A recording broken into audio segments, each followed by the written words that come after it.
Bienvenue les surréalistes et bienvenue dans Apocalypse News, le seul endroit où je vous donne les news qui sont vraiment les signes du fait que c'est la fin du monde. Bon, merci de liker et de commenter, parce que là, on sait que c'est pas un succès de ouf, mais la fin du monde le sera elle. Mais en tout cas, ça me fait vraiment marrer de le faire ça avec vous tous les matins, donc merci à vous d'être là. Zelensky nous dit que Poutine est en train de préparer le nouveau pays qui va attaquer. Sans déconner, ça se voit pas du tout, mec. Merci beaucoup, merci Mr. Obvious, ok, Captain Obvious. Tu sais, Poutine, il collectionne les pays qu'il a envahis comme un enfant collectionne des cartes Pokémon. Attrapez-les tous, les pays. Ah mais j'ai même l'impression que Poutine, il veut faire chier les cartographes. C'est une ex d'une de ses copines ou de ses copains. Et en fait, il dit, tiens, je vais l'emmerder, je vais envahir les pays, puis je vais les renommer, puis la Crimée. Puis là, du coup, les cartographes, ils font, putain, merde, la Finlande. C'est encore la Finlande ou c'est la Russie? Parce que la Crimée, j'avais pas compris. C'est où déjà la Finlande?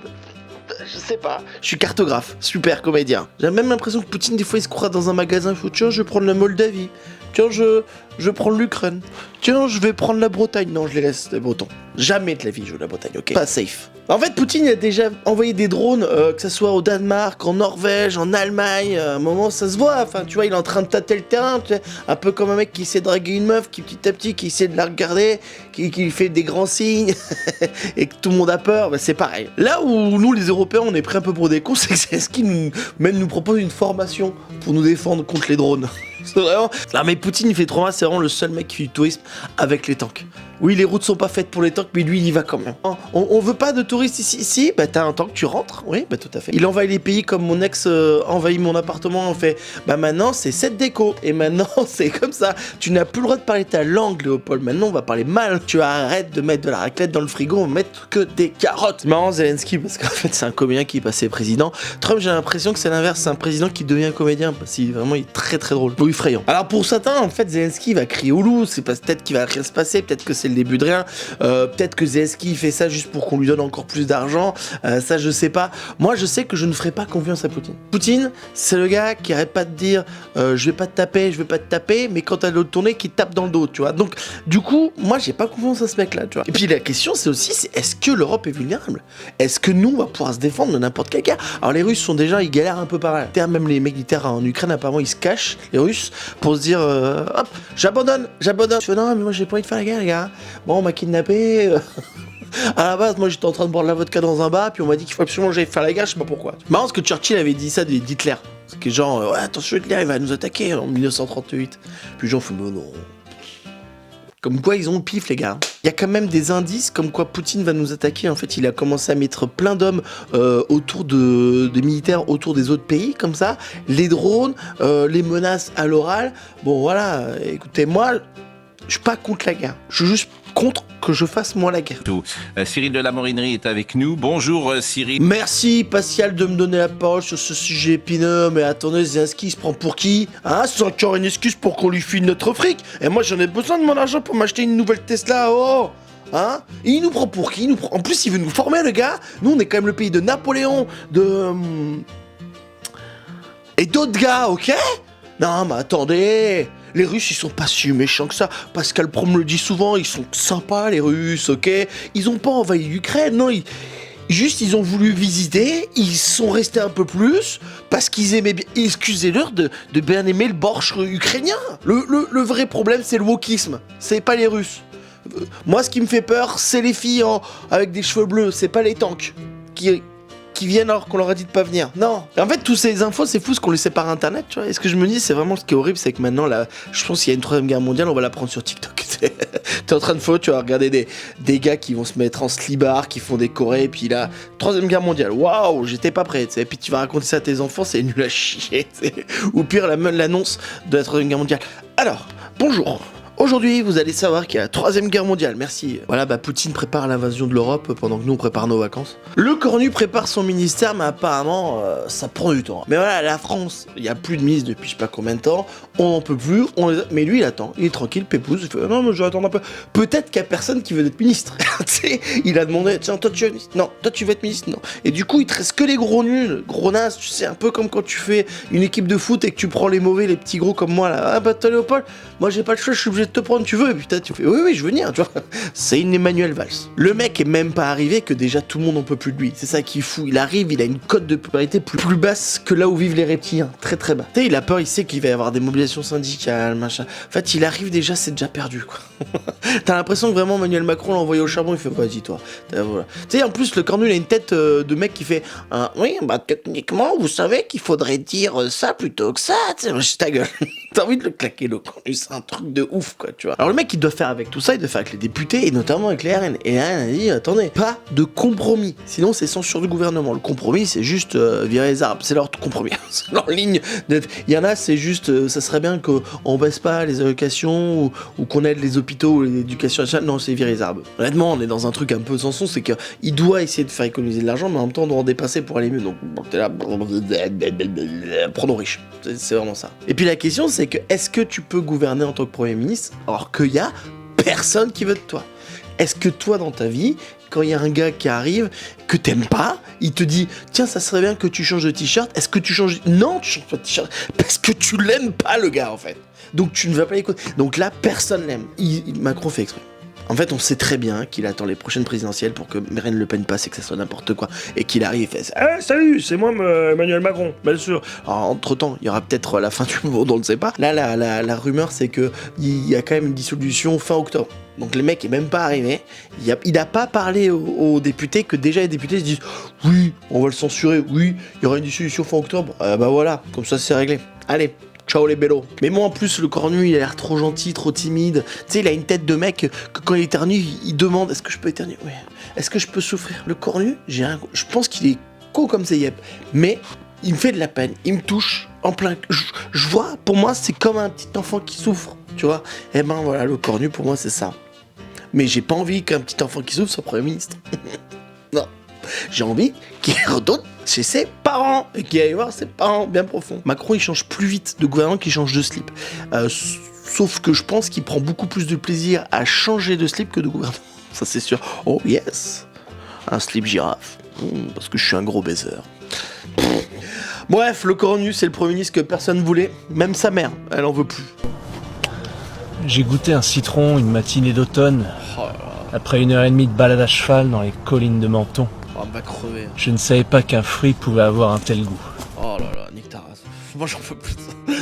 Oh là là. Puis, dans sa tête, quand il a fait ça, il a dit à sa truc de com là, là j'ai une putain d'idée, les gars. Attendez, ça va faire un télo là. Là les vieux ils vont adorer, parce que ce qu'ils visent c'est les vieux comme d'habitude. Hein. Mais il est taré. En fait, il est en train de jouer le rôle d'un taré. Et donc tu vois dans les commentaires, il fait bonne chance, Louis. Bravo à toi. Et toi, quand tu vas en vacances, t'aimerais bien genre dire. J'aimerais bien acheter là, tu regardes un peu, tu vois, par curiosité, t'as pas d'argent, mais tu veux rêver comme si tu jouais au loto. Lui, c'est pas ça, quand t'as un Sarkozy, t'arrives dans une ville, tu fais, tiens, je serais bien maire de cette ville, tu vois. Moi, ça me rend fou, hein. Moi, mange cette mangue, c'est mes couilles.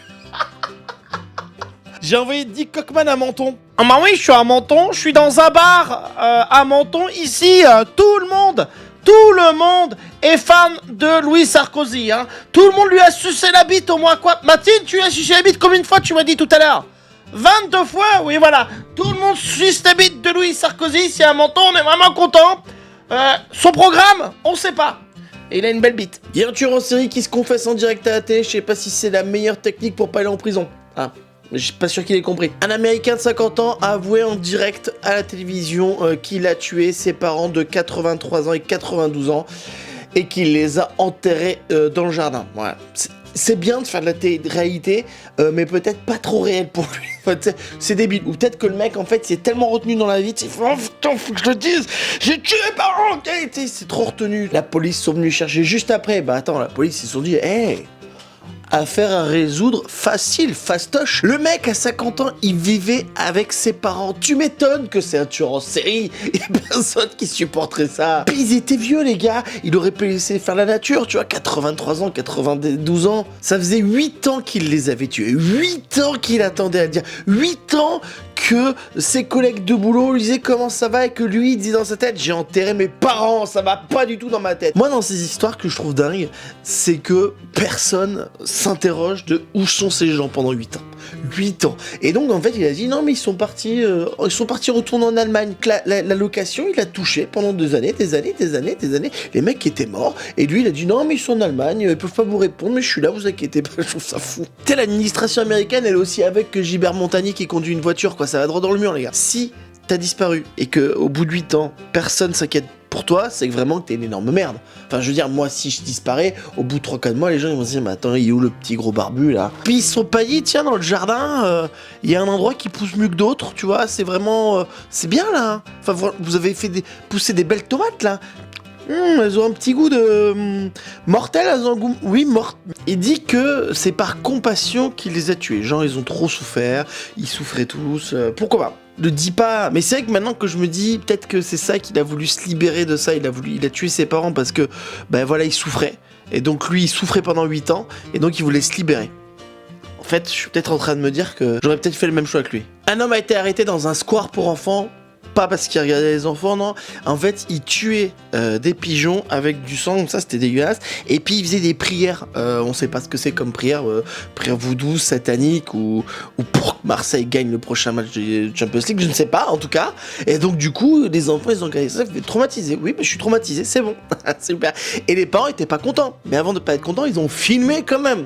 Et il faut quand même pas oublier que tu peux avoir de buzz. Ok, ton enfant il va finir fou dans un hôpital psychiatrique, mais par contre, j'aurai un buzz TikTok, bravo les gars. Bon bah du coup quand ils ont appelé la police, enfin la police est arrivée et en fait ils ont eu besoin du raid pour arrêter le gars. Parce que le gars était taré de ouf quoi, tu vois. Donc du coup il y a eu le raid qui est venu avec des chiens et tout, ils ont arrêté, ils ont dit mais gars t'es un peu taré, voilà. Bon, c'est juste un mec qui avait peut-être du mal que des pigeons chient sur sa voiture. Bon voilà, on est là, on est en train de toujours faire satanique, mais peut-être que le mec qui en avait marre qu'on chie dans sa voiture, ouais, bien sûr, je comprends. Je suis sûr que le mec avec ses pigeons il était beaucoup plus classe que moi quand je mange du poulet sur KFC. Parce que moi c'est immonde, j'en fous partout, c'est dégueulasse. Faites rentrer la raid, moi y a personne qui m'arrête, je finis mon bucket, ok. C'est fou que le mec dise je vais faire ça à côté d'un parc pour enfants, tu vois. Y a pas un moment, il y a ces gars-là tarés qui parlent à de leurs amis ou à une personne dans leur tête, dire oh, c'est peut-être pas une bonne idée de le faire à côté des enfants, tu vois, parce qu'ils ont rien à voir dans l'histoire avec leurs pigeons là. Et en fait après tu relativises, tu sais quand moi je me fais engueuler parce que quand je dis des gros mots devant ma nièce, tu vois on me dit ah mais t'es une 11 machin, bah va dans ce parc là. Va voir un mec qui égorge des pigeons, puis après tu reviens me voir pour dire est-ce que c'est horrible ce que je fais. Fortnite est dans la sauce, bien sûr, parce qu'en fait ils ont mis les mots de Peacemaker et en fait on se rend compte que, voilà, vous allez voir, je vous laisse deviner quel est le problème, voilà, chez vous. Alors voilà, c'est la danse, hein, c'est dans la danse du début du générique, Peacemaker il fait toujours cette danse au début, c'est très rigolo, tout ça. Voilà, très sympa. Alors attention, faut avoir vu le dernier épisode de Peacemaker pour être vraiment un peu au courant de tout ça. C'est qu'en fait, on s'est rendu compte que dans le nouveau Peacemaker, il est dans un monde parallèle qui aime bien tout ce qui est les mecs qui mettent des brassards rouges avec une croix bizarre sur le bras, ok. Et donc du coup, Fortnite, ils sont en train de dire, merde, putain, la danse comme ça là, la danse comme ça fait le signe de la croix. Et en fait, il y a un mec que je trouve drôle et a dit bah vous êtes des débiles, bien sûr que non. C'est vrai que tu fais comme ça, ah ça fait pas le signe. Ah il faut faire ce que veut. Mais moi je ne peux pas comprendre qu'il y ait Warner, parce que c'est Warner qui est derrière ça, ne sache pas comment finit l'épisode et comment ça peut porter préjudice à la marque Fortnite ou même à Peacemaker. Je ne comprends pas quoi. Puis après c'est le problème aussi Fortnite qui va avoir trop d'extensions pour que tout le monde paye à mort. Et donc voilà. Et donc du coup ils ont retiré l'emote. Ils ont dit bah voilà si on voit que c'est hardcore, on vous remboursera tout ça machin. Bon sympa. Ouais, ça serait pire que l'équipe de com de chez Warner ne sache pas ce qui se passe dans la série et vendu à Fortnite ce truc là. C'est un truc de taré, tu vois. Que James Gunn qui autorise tout, tu vois, qui se dit, parce que c'est lui qui a trouvé un peu ça, tu vois, qui dit tiens, ça va pas poser problème si on le met en emote Fortnite. J'y crois pas une seconde. La dernière vidéo de MrBeast, il met quelqu'un dans une maison en feu et il doit sortir de la maison en feu avec l'argent. Mais toujours plus risqué le truc quoi, tu vois. Alors le mec est professionnel, hein. Le mec est professionnel. Le mec s'y connaît, c'est un cascadeur ou je sais pas quoi.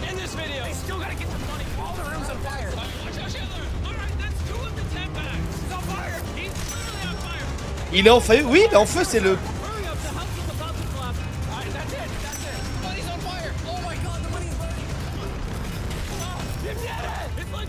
Il pensait à tous les pauvres qui se disent putain tout cet argent qui est cramé. Bon je pense que c'est pas des vrais billets, t'es fou quoi. Sinon ce serait une dinguerie. Bon voilà, moi je trouve que ça va toujours de plus en plus loin. En fait à un moment il faudra mettre des limites. Ah mon cher Mr Beast, c'est pas possible quoi. Alors c'est vrai que ça change quand même d'Interville, où il y a des vachettes. Là c'est le feu le mec, il pourrait crever quoi. Et nous on regarde, alors moi j'ai regardé comme un con hein. Je vous cache pas hein.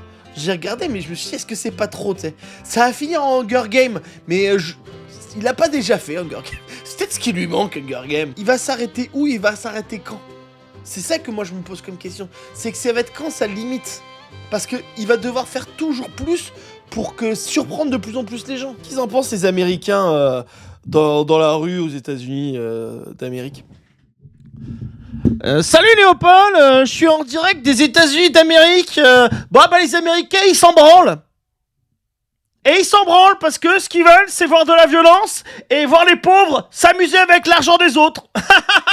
On rigole aux États-Unis. Merci d'avoir suivi ce podcast. J'espère que t'as pris un peu de plaisir, que tu t'es un peu marré quand même parce que c'est un peu le but. Donc n'hésite pas à t'abonner, à liker, à mettre un petit commentaire. Ça fera plaisir. Et like surtout. Merci beaucoup. Et on se retrouve demain. Ciao.